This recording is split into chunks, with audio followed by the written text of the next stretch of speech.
ایک قوم جسے اللہ نے صحرا کے بیچ زرخیز زمین، میٹھے چشمے اور چمکتی تجارت عطا کی تھی۔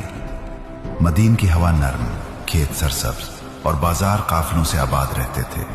ان کی رہنمائی کرنے والا نبی حضرت شعیب سالوں تک ایک ہی پیغام دیتے رہے۔ ناپ تول میں خیانت نہ کرو، لوگوں کا حق نہ کھاؤ، صرف اللہ سے ڈرو۔ مگر جواب میں مذاق، تزہیق اور تکبر۔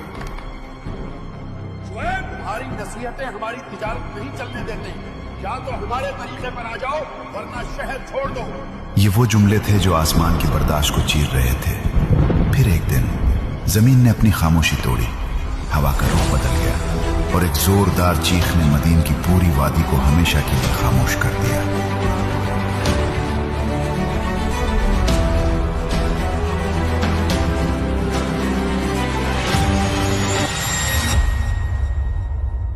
یہ تھی قوم مدین، ایک ایسی قوم جو خوشحال بھی تھی، طاقتور بھی، مگر ان کا دل بے ایمانی سے بھرا ہوا تھا۔ وہ صحرا اور تجارت کے درمیان بستے تھے۔ شاہراہوں پر ان کی مارکیٹیں دور دور تک مشہور تھیں۔ قافلے جب ان کی بستی کے پاس سے گزرتے تو لوگ کہتے، اگر مال کمانا ہے تو مدین جاؤ، وہاں نفع ہی نفع ہے۔ لیکن ان نفعوں کے پیچھے ایک کالا راز چھپا تھا۔ یہ پتھر استعمال کرو، کسی کو شک نہیں ہوگا۔ ایک ایسا جرم جس نے پوری قوم کو اللہ کے غضب کے سامنے لا کھڑا کیا۔ مدین، ایک خوشحال مگر بد دیانت شہر۔ مدین کے بازاروں کی گلیاں دور سے چمکتی تھیں، اونچے تختوں پر بیٹھے تاجر، دور دور سے آنے والے مسافر اور ہر طرف گہما گہمی۔ لیکن جتنی چمک نظر آتی تھی اتنا ہی بڑا اندھیرا اندر چھپا ہوا تھا۔ ترازو دھوکے کے تھے، رنگین مسکراہٹوں کے پیچھے لوٹنے کا فن چھپا تھا۔ کوئی مسافر کہتا، بھائی یہ وزن پورا نہیں۔ یہ مدین ہے، یہاں ترازو نہیں، ہماری مرضی چلتی ہے۔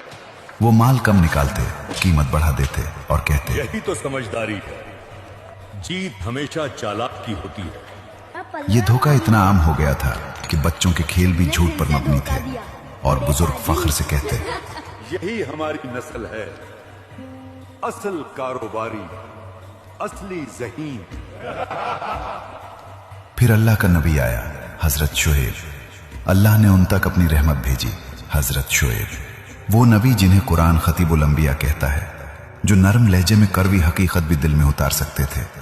وہ قوم کے سامنے کھڑے ہو کر کہتے، اے میری قوم، ناپ تول پورا کرو، لوگوں کی چیزیں کم مت کیا کرو، زمین میں فساد نہ پھیلاؤ، اللہ سے ڈرو، وہ سب دیکھتا ہے۔ مگر جواب آیا، مسکراہٹ، طنز، مذاق۔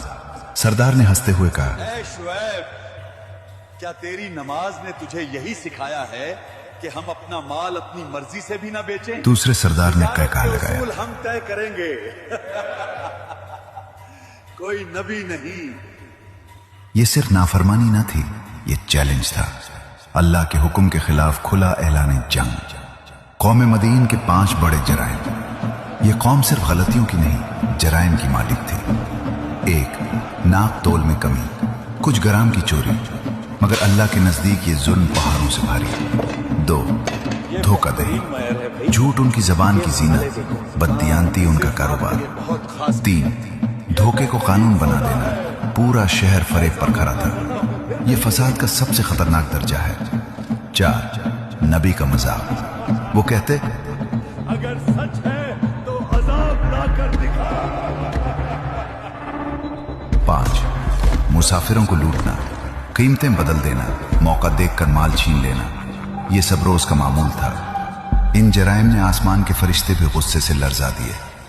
عذاب سے پہلے کی نشانیاں۔ پہلے کوئی پہاڑ نہیں ٹوٹا، پہلے کوئی آگ نہیں برسی۔ اللہ نے مہلت دی، نرمی سے، آہستہ آہستہ۔ 1، برکت ختم ہو گئی، بازار خالی ہونے لگے، دن کمائی کے بغیر ڈھلنے لگے۔ 2، بارش رک گئی، زمین پیاسی ہو گئی، باغ سوکھ گئے۔ 3، رزق تنگ ہو گیا، قافلے مدین سے گزرنے کے بجائے راستہ بدلنے لگے۔ مگر قوم نے کہا، یہ سب شعیب کی وجہ سے ہے۔ اپنے گناہ بھی اللہ کے نبی کے کھاتے میں ڈال دیے۔ یہ بربادی کی آخری سیڑھی تھی، حضرت شعیب کی آخری پکار، آخری بار، آخری امید۔ ایک دن شعیب قوم کے مرکزی بازار میں آئے۔